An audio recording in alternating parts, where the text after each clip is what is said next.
Eu tenho aqui a felicidade, como o Carlos acabou de colocar, de poder conviver com esse grupo de pessoas que foram se tornando amigos, queridos, há mais de 20 anos. Eu dei início à minha trajetória na década de 70. Meu primeiro projeto foi de 1976.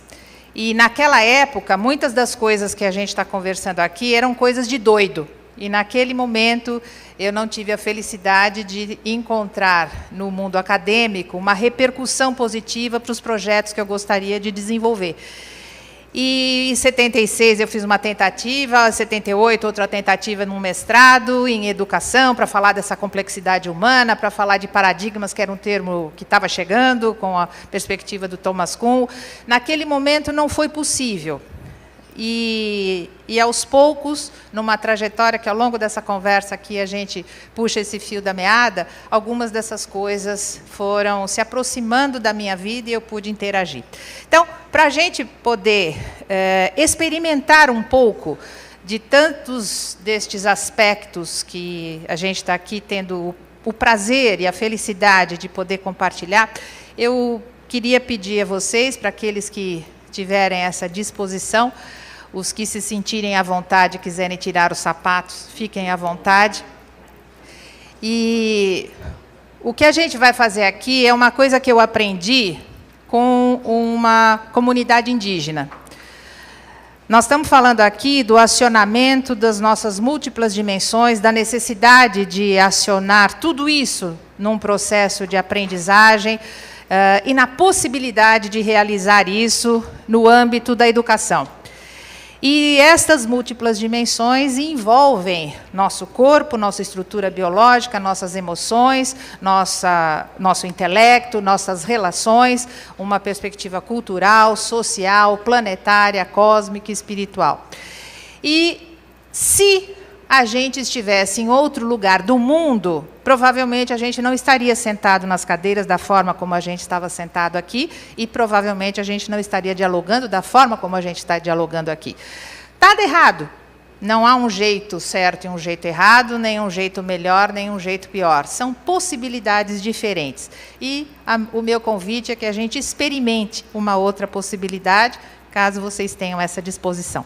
Para a gente experimentar essa outra possibilidade, a primeira providência é a gente dar as mãos. A gente vai precisar se movimentar, então talvez seja melhor fazer duas filas aqui, um círculo mais para dentro, outro mais para trás, e a gente dá as mãos. Raquel, vem cá comigo, por favor. Não, só um semicírculo está ótimo. Se quiser fazer um círculo também está ótimo. Vem cá. Vamos dar as mãos assim, com os dedos entrelaçados, porque eu aprendi isso com um povo do sul do Pará, que são os Munduruku. E quando a gente dá as mãos com os dedos entrelaçados, a gente já está anunciando para todo mundo que esse povo está integrado e está unido. Tá? A segunda coisa importante é a gente dobrar os joelhos, porque em cada um dos nossos joelhos reside um Deus. O Deus do orgulho e da soberba. E se a gente se habitua a manter os joelhos flexíveis, a gente vai, ao longo da vida, expulsando os dois daí. Uma terceira coisa importante para fazer o que a gente vai fazer é inclinar o corpo levemente para frente. A coluna, tá, gente? Não é o barrigão. A coluna levemente para frente. E esta postura, com os joelhos levemente flexionados e a coluna inclinada para frente, é a postura da onça. É a postura que nos permite estar atento aos 360 graus da realidade. Mas a onça só consegue ter esse nível de percepção porque ela flexiona os joelhos. Porque se ela mantiver uma postura rígida, ereta e unidirecionada, a onça não conseguiria estar atento aos 360 graus da realidade. Então, a gente dobra os joelhos, se mantém flexível, inclina levemente a coluna. E agora a gente vai bater o pé direito à frente. E a gente aprende com os Munduruku que este som do nosso pé direito batendo à frente é o som do coração da terra. E quando a gente se integra ao ritmo e ao som do coração da terra, a gente consegue manter esse povo unido. E o que a gente vai entoar é um canto que normalmente, cotidianamente, é feito pelas mulheres de manhã e que anuncia exatamente esse nosso estado de prontidão, que a gente está pronto e pronto para a ação. Eu vou aqui entoar o canto e vocês, se quiserem, repetem, tá bom? E a gente vai se movimentando e, se quiserem ir fechando o círculo, fiquem à vontade. Vamos lá? Ô mamado, ô mamado, ô mamado, ô mamado, ô ye ye ye pedemoye, ô ye ye pedemoye, ô ye ye pedemoye, ô ye ye pedemoye. Ô mamado, ô mamado, ô ye pedemoye, ô ye pedemoye, ô ye pedemoye, ô ye pedemoye, ô mamado, ô mamado. Oh ye pedemoye, oh ye pedemoye, oh ye pedemoye, oh ye pedemoye, oh mamado, oh mamado, oh ye pedemoye, oh ye pedemoye. Oh ye pedemoye, oh ye pedemoye, oh mamado, oh mamado, oh ye pedemoye, oh ye pedemoye, yahoo!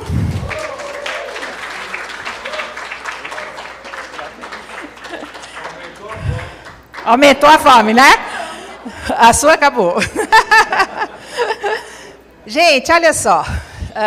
Ao longo de muito tempo, a gente teve a cara de pau de chamar isso de dança indígena. E o que a gente tem é uma atividade que movimenta todos aqueles níveis de realidade e todas essas múltiplas dimensões humanas ao mesmo tempo. Então, a gente, minimamente, está batendo o pé direito à frente. Isso faz parte do treinamento do guerreiro. E o guerreiro, nas culturas indígenas, não é aquele que sai matando. O guerreiro é aquele que consegue manter níveis de atenção milimétricos. É aquele que consegue enxergar entre as folhas das árvores. É aquele que consegue ter a atenção da onça. E hoje, quem aqui já fez psicopedagogia, quem já trabalhou uma série de aspectos vinculados às neurociências, a gente sabe que esta dominância dos nossos hemisférios cerebrais se refletem nessa nossa movimentação e vice-versa. A nossa movimentação impacta na maneira como tudo isso opera. E o fato da gente permanecer nesta movimentação durante 4, 5, 6 horas ao redor de uma fogueira, batendo o pé direito à frente e mantendo a movimentação que a gente acabou de exercitar aqui, de realizar, isso promove uma profunda ativação de áreas do nosso hemisfério esquerdo que viabilizam determinados níveis milimétricos de atenção. E muitas vezes a gente vê numa sala de aula, e isso acontece com a gente o tempo inteiro, Alguém que também tem a cara de pau de entrar numa sala de aula, dar um tapa na mesa e dizer assim: presta atenção. Como se prestar atenção fosse algo óbvio. Como se fosse algo que a gente nasce sabendo. Prestar atenção é algo que demanda um profundo processo de desenvolvimento. O desenvolvimento da qualidade da nossa atenção, que pode se iniciar desta forma, como também pode se iniciar e pode ser praticado de outras formas. Se vocês tiverem disposição, a gente experimenta isso de uma outra forma. Pode ser? Então, por gentileza, aqueles que se dispuserem, vamos novamente nos colocarmos de uma forma esparramada aqui no salão de baile, né, segundo o Figueiró. E agora eu queria a música, por gentileza. Pode ser? O que é que a gente vai fazer agora? Por favor, vocês vão fechar os olhos. Presta atenção ao peso do corpo distribuído entre os seus dois pés. Ergue o seu braço direito à sua frente. Abra os olhos e olhe exclusivamente para o seu polegar. E acompanhando o ritmo da música, deixa o teu polegar te levar. E vai embora. Você tem aí uma companhia agradabilíssima do seu polegar. E mantenha a sua atenção exclusivamente voltada para o seu polegar. E deixa o seu polegar te levar, deixa ele realizar movimentos amplos. Deixa o seu polegar conduzir a dança.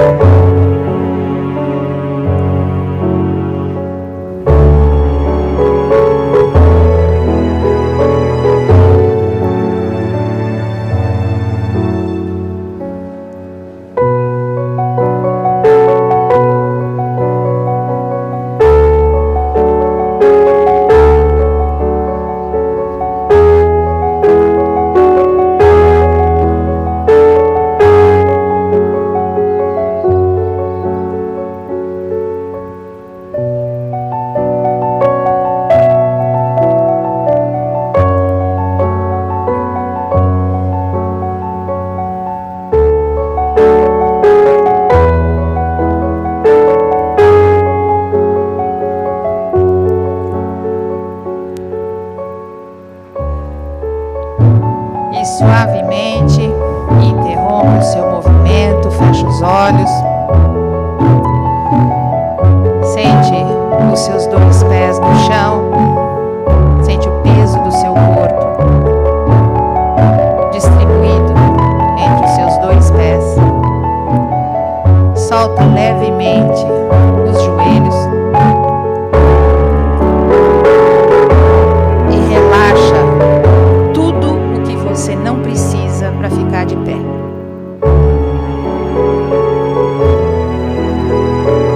Sente o peso do seu corpo, sente a musculatura solta e preste atenção ao que é que te mantém de pé. E relaxa tudo o que não é preciso para te sustentar.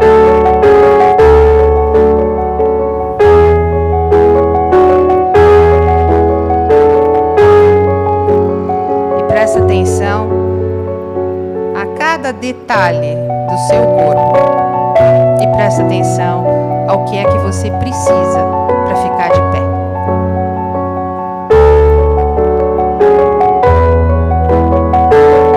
E relaxa tudo que você não precisa para ficar de pé.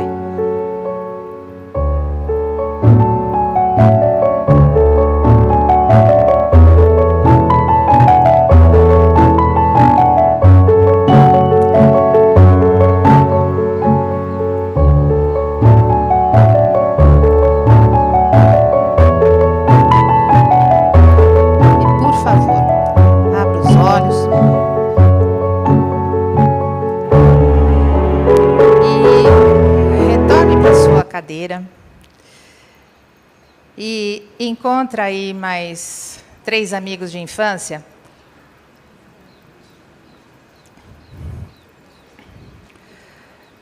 Para conversar muito rapidamente, respondendo a uma pergunta. O que é que foi fácil, o que é que foi difícil nisso que a gente acabou de fazer agora? Essa é a primeira pergunta.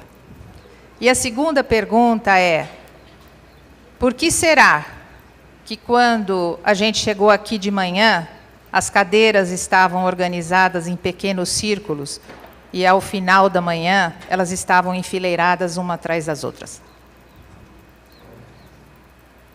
Vamos lá, rapidamente, a gente conversar a respeito dessas 2 perguntas? O que foi fácil e o que foi difícil nisso que a gente acabou de fazer? E por que será que a gente retornou as cadeiras, no final da manhã, a esta posição em que elas estavam já uma atrás das outras?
Meus queridos, eu peço desculpas por interromper a conversa, mas a gente sabe que tem estômagos que também estão se manifestando, né, para o nosso almoço.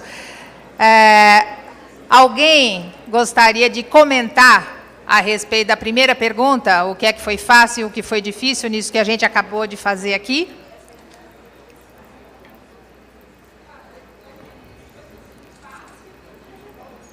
Oi?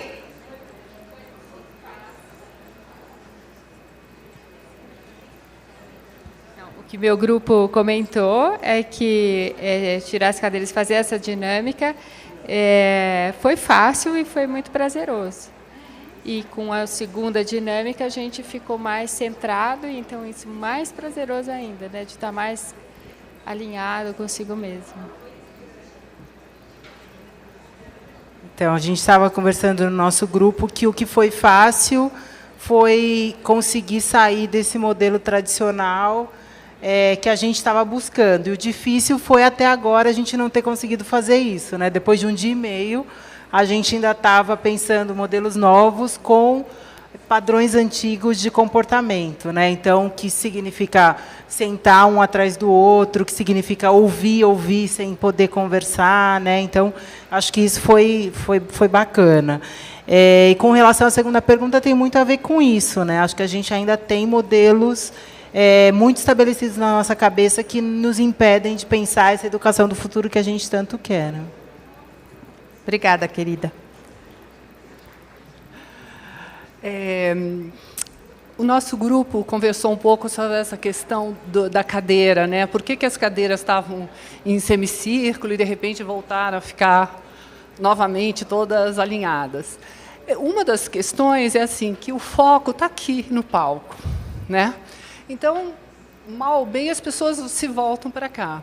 Se fosse uma coisa redonda, onde o palestrante estivesse sentado junto com todos, né, num diálogo, expondo, trocando, elas se manteriam em roda. Eu acho que, como a gente está falando de uma educação para o futuro, a estrutura também tem que ser diferente, né? Isso. No presente, né? Olha só, gente, eu imagino que as conversas tenham sido muito bacanas e espero que a gente possa manter estas conversas e esse fio da meada ao longo dessa nossa convivência até amanhã. Mas muitas das coisas que vocês rapidamente comentaram e que eu pude ouvir aqui foram aspectos que me conduziram a tentar me aproximar das neurociências. Muito desta pergunta que a gente acabou de ouvir. Que padrões são esses e de que forma eles se instalam na gente que é tão difícil a gente sair deles? A minha formação não é na área da saúde. A minha formação inicial se deu porque eu queria ser diplomata. E só depois que eu fui entender o que o meu coração me dizia. Mas, por querer ser diplomata, então, eu fui estudar Direito, Letras e ia fazer o exame do Instituto Rio Branco. Até que eu percebi que não era bem esse o caminho que eu gostaria de trilhar, mas, como eu estava lá, minhas filhas nascendo, me casando, a vida começando, eu comecei a trabalhar e fiquei 10 anos trabalhando em áreas bastante diferentes, onde eu fui percebendo isto que a gente percebeu aqui em relação às nossas cadeiras. Eu fui advogar na área criminal e convivi com o mundo do crime durante 10 anos. Durante esses 10 anos, eu também dava aula. Durante esses 10 anos, eu também dançava numa companhia de dança aqui em São Paulo. Durante esses 10 anos, eu também convivi com o mundo empresarial, a chegada da tecnologia dentro dos ambientes de trabalho e a ameaça que as pessoas sentiram em relação a esta chegada a partir de uma visão completamente equivocada do que poderia ser essa interação. Meu primeiro projeto de consultoria se chamou Computerapia, que era exatamente isso, como poder conviver com aquilo sem me sentir ameaçado, ou seja, sem me reduzir à condição de máquina, como a gente viu aqui a Leia falando de uma forma excepcional hoje, a Maria Cândida. E eu também convivi, ao longo destes 10 anos, com outro universo. Eu também fiz parte da primeira empresa exportadora de vestidos de noiva no Brasil. E foi deste mix, já que eu convivia com o mundo do crime, o mundo da educação, o mundo das organizações, o mundo da tecnologia e o mundo dos vestidos de noiva, onde estava presente uma diversidade de tradições e culturas com as quais eu nunca tinha tido contato. E eu era responsável pelo marketing internacional. Então, para poder colocar vestidos de noiva no mercado de exportação, todo mundo casa, mas cada um casa de um jeito, e foi isso que eu tive que descobrir. E foi assim que eu fui percebendo algumas coisas que estão presentes aqui nessa sala. Eu fui percebendo, por exemplo, que no mundo do crime, quem está com o dedo no gatilho consegue exercitar um nível de atenção e de concentração impressionante, mas coloca tudo isso a serviço da destruição. Eu não via este mesmo nível de atenção, concentração, essa atenção da onça, que a gente acabou de comentar aqui, eu não via isso na sala de aula. Ali, todo mundo bem nascido, cheio de oportunidade, nível de atenção, mínimo. Tá? Se der, faz agora, se não der, faz depois, se não der, não faz nunca, que também não tem problema. Estas experiências que eu fui percebendo nestes ambientes diferentes, foram me aproximando de questões como a transdisciplinaridade, a cultura de paz, a educação em valores, e aquilo que o meu coração me dizia, que me fez pensar em ser diplomata, foi ganhando nome. E na década seguinte, eu costumo brincar que na década de 70, isso tudo que nós estamos falando aqui era coisa de doido. Na década de 80 virou papo de alternativo, na década de 90 virou tendência e agora virou cenário. Ou seja, aquilo que era coisa de doido é doido hoje, quem não está preocupado com isso. Tá? Só que nesta passagem eu percebi algumas coisas que também me intrigaram muito. Eu percebi, por exemplo, grupos, empresas, organizações, pessoas que gostariam muito de trabalhar de uma outra forma. E aí toda essa conversa a respeito de sustentabilidade me fez perceber isso. O quanto as pessoas gostariam de viver de uma outra maneira, trabalhar de uma outra maneira, produzir de uma outra maneira. E na hora de realizar, sai tudo igual. Faz do mesmo jeito. E nesta minha investigação do que será que puxa esse freio de mão na gente e que às vezes nos impede de exercitar algo que eu também tinha desconfiado lá atrás e que depois foi ganhando nome, mas eu desconfiava naquela minha convivência com todos esses universos e principalmente com o mundo do crime, que existe sim um potencial ético e benéfico nos seres humanos. Mas que muitas vezes nós temos uma imensa dificuldade de expressá-lo com competência. E um dos momentos que fez esta minha percepção se tornar uma evidência foi quando eu recebi no meu escritório uma garotinha, filha de um presidiário e filha de uma prostituta de beira de estrada. E essa garotinha, que na época tinha uns 11 anos, ela chegou para mim, me entregou uma carta para eu levar para o pai, porque era aniversário do pai. E na carta, ela escrevendo para esse pai, que aos nossos olhos era um daqueles seres humanos que já tinha feito tudo que a gente imagina que um ser humano nunca deveria fazer, filha de uma mãe que já tinha, inclusive, vendido essa garotinha no mecanismo de prostituição de beira de estrada no qual ela atuava.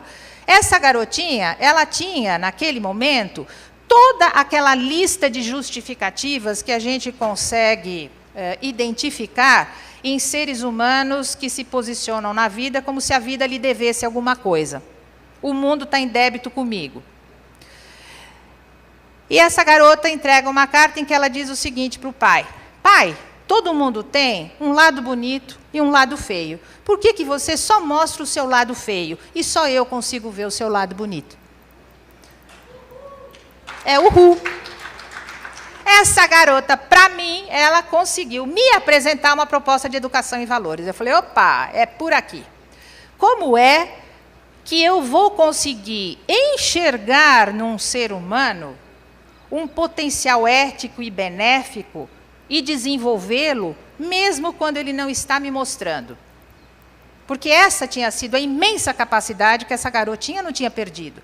A capacidade de ver isso num outro ser humano, mesmo que este outro ser humano não estivesse lhe mostrando. E foi a partir destes desconfiômetros todos que eu fui me aproximando das possibilidades do conhecimento, das práticas, dos projetos que viabilizassem esta possibilidade do desenvolvimento de um potencial ético e benéfico nas pessoas, nas organizações e nas comunidades. E assim se formatou o meu trabalho. O potencial ético das pessoas diz respeito a todo o processo educativo. O potencial ético das organizações é o mundo do trabalho, onde a gente se integra e se reúne, sempre com um propósito benéfico e muitas vezes ao longo do caminho se desviando dele. E o potencial benéfico das comunidades, o trabalho com as políticas públicas e as possibilidades de planejamento, implementação política que fortaleça, desperte, estimule os potenciais benéficos que existem nas nossas comunidades e que existem na sociedade. E nesta trajetória, nesta busca de como destravar muitas vezes alguns grandes obstáculos que eu percebia nas pessoas, eu me aproximei das neurociências, para tentar compreender como é que na nossa estrutura biológica, muitos destes aspectos sobre os quais a gente conversa, acredita e trabalha, sob o ponto de vista psicológico, mental, emocional, social, cultural, planetário, como é que estas múltiplas dimensões se integram efetivamente à nossa perspectiva biológica. E sou muito grata à Unifesp por ter me acolhido numa pós-graduação, eu que não venho da área da saúde, para o desenvolvimento de um projeto que pudesse criar essa interface entre educação, desenvolvimento humano e neurociências, na tentativa de traduzir algumas possibilidades práticas. que se traduzem a partir disso aqui. Quando a gente olha para essas carinhas, imediatamente surge no coração da gente uma coisa deliciosa, não é? De alegria, de amorosidade, de gracinha, de belezinha. A gente tem um desses representantes aqui, que é um docinho de criatura que vira e mexe, a gente vai lá para se realimentar. Essas criaturinhas podem se tornar adultos magníficos. Está aí a possibilidade. Mas por alguma causa que a gente também não sabe direito qual é, muitas vezes essas mesmas criaturinhas adoráveis fazem coisas nessa vida que a gente acredita que um ser humano nunca deveria fazer, e a gente faz. E no meio dessa trajetória, existe uma coisa chamada educação. E eu não tenho dúvida que quem gerencia as finanças do tráfico de drogas deve ter feito, e com certeza fez, uma pós-graduação em gestão financeira na FGV ou em alguma instituição equivalente. Quem participa hoje do tráfico de órgãos tem que ser um belíssimo de um cirurgião para conseguir retirar estes órgãos, congelar, botar lá do jeito, acomodar do jeito que precisa. Então, esta educação baseada na informação e na técnica, ela não dá conta de lidar com algumas das nossas questões e alguns dos nossos desafios. Além da esfera da informação, existe uma outra esfera, que é a esfera do conhecimento. A nossa capacidade de interagirmos com a informação e produzirmos algo. Quem interage com a informação tem que sentir alguma coisa, pensar alguma coisa. E é só a gente se observar assistindo a televisão. Você bota lá no noticiário, tem gente que faz isso na hora de dormir, né? Essa é uma atitude sábia. Você assistir um noticiário na hora de dormir, né? Só um sábio toma essa decisão. Ali só tem tema relaxante, né? Conversa harmoniosa. Então, você faz isso. Ok, pode ser que ali, por um desses milagres da tecnologia, você assista a uma luzinha cruzando a tela da sua televisão, que se transforma num clarão, e tem um repórter narrando que você está vendo ao vivo, tá? Naquele momento, uma bomba caindo. Você assiste ao noticiário, desliga a televisão, vira para o lado e dorme. Você dorme o sagrado sono dos arquivos. Você arquivou aquela informação, mas você ainda não se comportou como um ser humano, que ao interagir com essa informação, sente alguma coisa, pensa alguma coisa. E isto significa, gente, que simplesmente estar próximo da informação, produzir conhecimento, ainda não é garantia de um mundo melhor, se a gente não trabalhar esta esfera de sabedoria. E para a gente trabalhar essa esfera da sabedoria, a necessidade de interagir, além de todas as outras dimensões sobre as quais a gente já vem conversando aqui desde ontem, também com esta perspectiva de integração entre o cérebro, a mente e os nossos comportamentos. E é sobre isso que as neurociências acabam se organizando para nos mostrar como é que desta estrutura, que é um neurônio, onde é possível detonar nesta zona aqui um impulso elétrico que percorre esse rabicozinho aqui e salta, chega aqui no final, libera uma substância chamada neurotransmissor, e a partir deste encontro entre o impulso elétrico e uma reação bioquímica, produzir algo que nós conhecemos como sinapse. E que para produzir um pensamento, a gente produz milhares de sinapses, que vão produzindo aquilo que vem sendo chamado de redes neurais.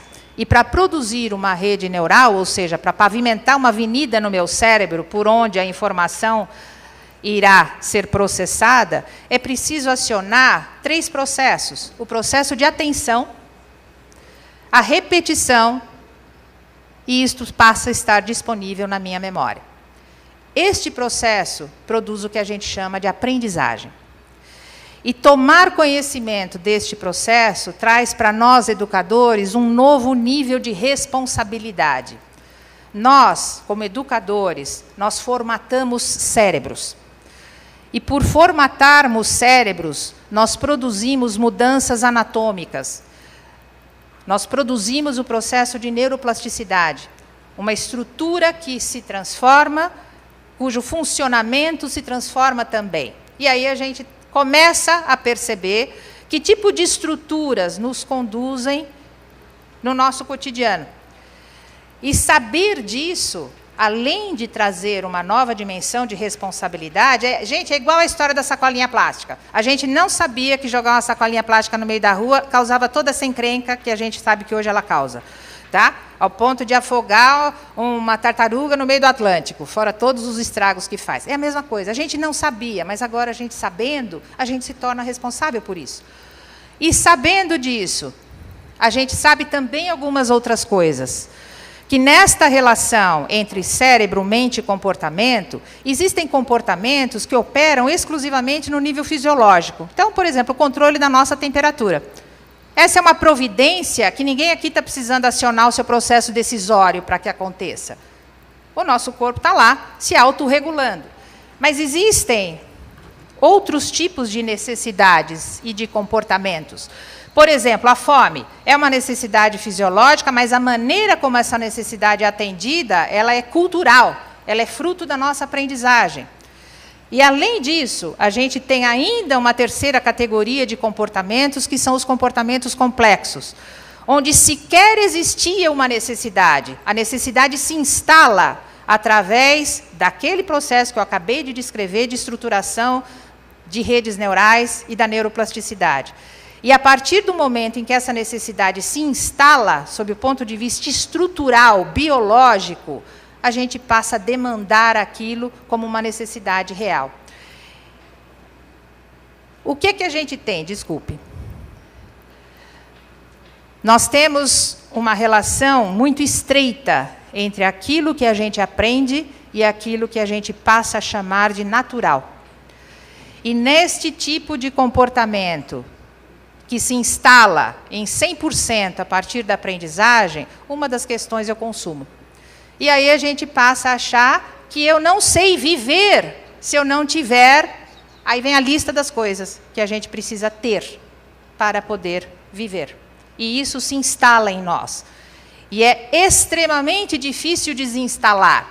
É o mesmo processo que a gente precisa realizar, o mesmo esforço que a gente precisa realizar, e que, de repente, nos conduz a entrar nessa sala e, de repente, botar todas as cadeiras do mesmo jeito. Porque, embora exista aqui um foco de atenção, ninguém aqui está proibindo ninguém de se sentar como quer. E a gente se habituou a depositar a responsabilidade sobre o nosso entendimento e a nossa percepção na mão do outro. Porque nós todos aqui fomos educados num processo educativo, como a gente já viu aqui ser descrito, do tipo, eu sei, você não sabe, eu ensino, você aprende, eu falo e você cala a boca. Então, naturalmente, a gente se posiciona dessa forma. E a gente tem uma profunda dificuldade de fazer isso de uma forma diferente. Este processo de instalação de redes artificiais que nos trazem recompensa, e é isso que está estruturando hoje o neuromarketing, e é por isso que eu estou dizendo que é da nossa responsabilidade saber disso para poder lidar com isso. Esta rede neural, que tem toda uma descrição que eu não vou aqui me prolongar, ela processa o sistema de recompensa. Tudo aquilo, gente, que nos dá prazer e que o dinheiro compra. Você compra uma viagem belíssima, paga uma fortuna, mas, de repente, você faz a viagem e se sente profundamente infeliz. Essas duas coisas são processadas em lugares diferentes no nosso cérebro. E é importantíssimo a gente saber o que é possível transformar a partir deste processo de neuroplasticidade intencional. Ou seja, deliberadamente, eu estou reconstruindo ou eu estou construindo redes neurais que viabilizem algumas coisas que estão no âmbito da minha intencionalidade.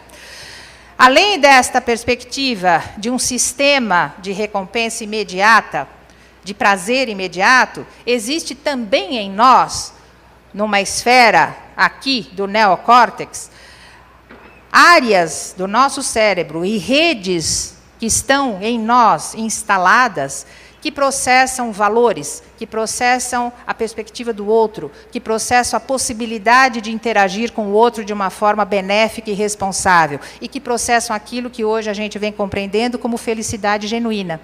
Uma felicidade que não é subordinada a causas e condições. Essa imagem é a imagem de um crânio que se tornou famoso, o crânio de um rapaz que viveu no final do século XIX.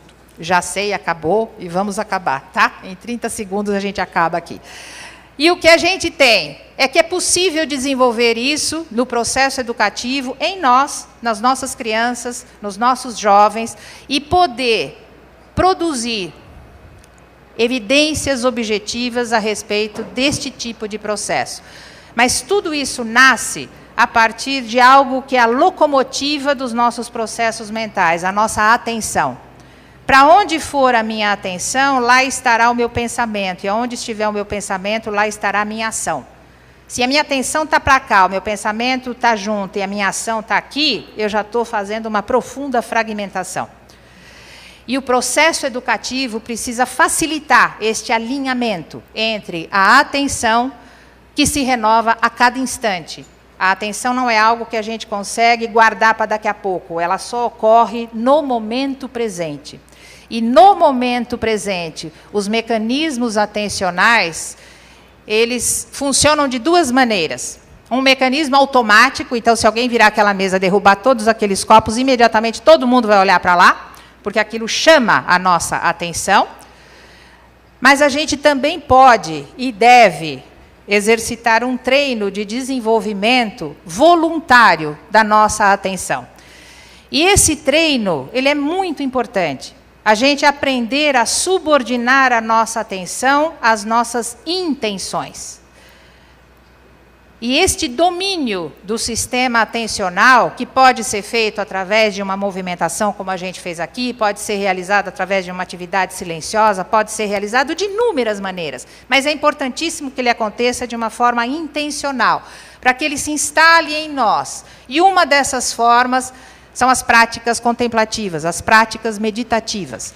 Uma destas práticas, a prática da atenção plena, a prática de mindfulness, que nada mais é do que a transcrição para o Ocidente, a tradução para cá, de um dos níveis contemplativos da estrutura oriental, da estrutura budista, que é o nível de shamatha. A gente conseguir desenvolver uma prática atencional em que eu consiga prestar atenção com intencionalidade no momento presente, sem emitir julgamento, ou seja, sem grudar na coisa, gostei, não gostei, é feio, não é feio, é chato, é legal, é isso, é aquilo, sem achar alguma coisa, enquanto aquilo acontece. Para que a gente vem trabalhando desta forma? Para conseguir produzir um estado de felicidade que seja genuíno, que seja simplesmente a expressão de uma qualidade da nossa consciência e que não seja uma atitude dependente de causas e condições externas. Nem que seja um namorado. Se você arruma um namorado daquele tipo que diz assim, você me faz feliz, cuidado, tá? Ele está aqui, ó. Você me faz feliz. Ou seja, você é a causa e condição da felicidade dele. Daqui a pouco você deixa de ser e o namoro acaba, tá? Para a gente conseguir lidar com as potencialidades que já estão aí sendo identificadas, não só sob o ponto de vista filosófico, mas sob o ponto de vista estrutural, como a gente acabou de ver com a Maria Cândida, do amor, da compaixão e da ética. A capacidade de aspirar à felicidade do outro, a capacidade de interagir com o sofrimento, o meu e o do outro, e a possibilidade de atuar de uma forma efetiva, e não só numa boa intenção, mas numa ação ética efetiva centrada no bem comum. E aqui a gente tem toda a estruturação, gente, da teoria da mente. Quando a gente fala de atenção, todo mundo imediatamente se identifica com a ideia de concentração, que é uma atitude focada. Esta natureza de atenção, que hoje, inclusive, vem sendo extremamente exercitada, porque a gente está o tempo inteiro lá fazendo alguma coisa no celular, olhando o e-mail, a gente está direcionando a nossa atenção para algo que cria um foco e exclui os demais. Mas existe uma outra natureza de atenção, que tem uma perspectiva abrangente. E uma terceira forma de atenção, que é a nossa capacidade de mergulhar no outro e compreender o que o outro está pensando e o que o outro está sentindo. Esta é uma habilidade humana fundamental quando a gente fala de amorosidade, de felicidade, de compaixão. E isso se manifesta nas crianças muito cedo. As crianças com 3, 4 anos, quando elas começam a querer tapear a gente, quando elas começam a fazer aquelas brincadeiras de esconder uma coisa e querer que você adivinhe, ela está sabendo o que você está pensando. Este momento é o momento de introduzir um direcionamento para esta imensa habilidade, a habilidade de sair de si mesmo e mergulhar no outro. Que esse mergulho seja benéfico, seja amoroso. Eu quero só mostrar para vocês essas duas imagens aqui. Ó. Esse aqui é um estudo conduzido por uma equipe de neurocientistas, onde o Antônio Damasio está integrado, que mediu o tempo de disparo do potencial de ação, aquele impulso elétrico liberado pelos neurônios na região da ínsula, a gente já fala disso, diante da admiração pela virtude, da admiração pela habilidade, da compaixão pelo sofrimento físico e a compaixão pelo sofrimento sociopsicológico. E o que se vê é que existe uma maior velocidade, que está aqui, ó, que é um impulso natural do ser humano diante do sofrimento. Isso aqui a gente vem trabalhando nos processos educativos nas faculdades de medicina. Um jovem é atraído pela carreira de médico por causa disso, deste impulso natural, que nos direciona a alguém que está sofrendo, o sofrimento físico. E esse estudante de medicina, às vezes, ele passa 6, 8 anos, e depois desse processo ele sai de lá tendo aprendido a inibir esse impulso, a não se envolver com o sofrimento, a se distanciar dele. E estas questões são extremamente relevantes no nosso processo educativo. E quando a gente observa esse tipo de imagem, que está nos mostrando a ativação da ínsula, tá? A ínsula é uma região do cérebro onde tudo bate para ser codificado como uma emoção. Às vezes, quando a gente dialoga com meditantes, com monges budistas, muita gente diz assim, nossa, parece que ele não reage. Tá? O que está acontecendo naquele cérebro? A ínsula está sendo muito mais ativada do que no cérebro dos não meditantes, e imediatamente o que está sendo processado lá é direcionado para estas regiões do neocórtex, do lobo frontal, que processam esta possibilidade de produção de um estado de felicidade genuína e de compaixão genuína em relação a si mesmo e em relação ao outro. Para a gente finalizar, gente, é possível trazer isso para o âmbito da educação. Eu tenho coordenado diversos programas de educação em valores e interface com as neurociências e interface com práticas que possam desenvolver esse tipo de atitude, esse tipo de comportamento e essa natureza de inteligência. Nós estamos falando de algo que só não sai do lugar se tiver este componente. O estresse, ele interrompe a comunicação entre tudo isso que eu estou dizendo e o nosso corpo. Por isso que aí a gente acaba ficando assim, às vezes, não é? E só depois que vai no massagista que você fala, nossa, olha, soltou tudo. Você precisou de um terceiro para fazer isso. Porque a gente é como se o nosso cérebro dissesse assim, chega, não dá mais, agora fica por tua conta. Tá? Só que não é só isso. Este nível de estresse também produz um redirecionamento daquilo que a ínsula processa. E ela passa a encaminhar tudo aquilo que bate como uma emoção para uma região aqui no lobo frontal, em que eu processo tudo como se fosse sobre mim. Aí o sofrimento do outro me incomoda. O que o outro pensa me incomoda. Tudo me incomoda, é como se fosse tudo sobre mim. E o meu volume de necessidades também se extrapola, é tudo para mim. E isto resulta nisso que a gente está vendo. Uma transformação das redes neurais que deixam de ser direcionadas, quando eu estou diante do sofrimento, para estas regiões que processam amor à compaixão, para regiões que processam um autocentramento impressionante em que tudo me incomoda. E é por isso que é possível, então, se falar de uma educação, que a gente produza um alinhamento voltado para a perspectiva de infraestrutura material, uma educação que contemple esta dimensão, a dimensão que hoje nós nos habituamos a chamar de progresso, mas uma educação que também contemple uma perspectiva de desenvolvimento de tudo aquilo que só seres humanos sabem fazer. O desenvolvimento de uma profissão, o desenvolvimento cultural, o desenvolvimento civilizatório, mas que, além disso, a gente passe a incluir nos processos educativos, nos modelos de educação, independente de qual é a abordagem teórica, de qual é o seu alinhamento, qual é a sua fonte, que a gente possa trabalhar no processo educativo, incluindo a educação da consciência. E aí nós não estamos falando simplesmente de progresso e de desenvolvimento. Nós estamos falando, gente, da evolução da nossa espécie. O que nos caracteriza como espécie, como seres humanos, é o desenvolvimento do neocórtex. E não é possível que a gente se mantenha produzindo modelos e interagindo com a realidade a partir exclusivamente do acionamento de estruturas que, embora a gente compartilhe com outras formas de vida, existem em nós, mas não são as estruturas que nos caracterizam como seres humanos.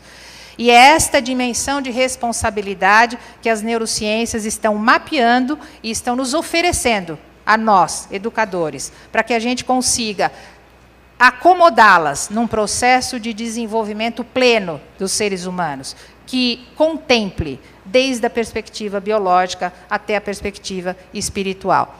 E, seguramente, nós não estamos simplesmente resolvendo os nossos problemas acadêmicos, os nossos problemas sociais, os nossos problemas pessoais. Nós estamos, de fato, contribuindo para estratégias deliberadas de desenvolvimento e de evolução da nossa espécie.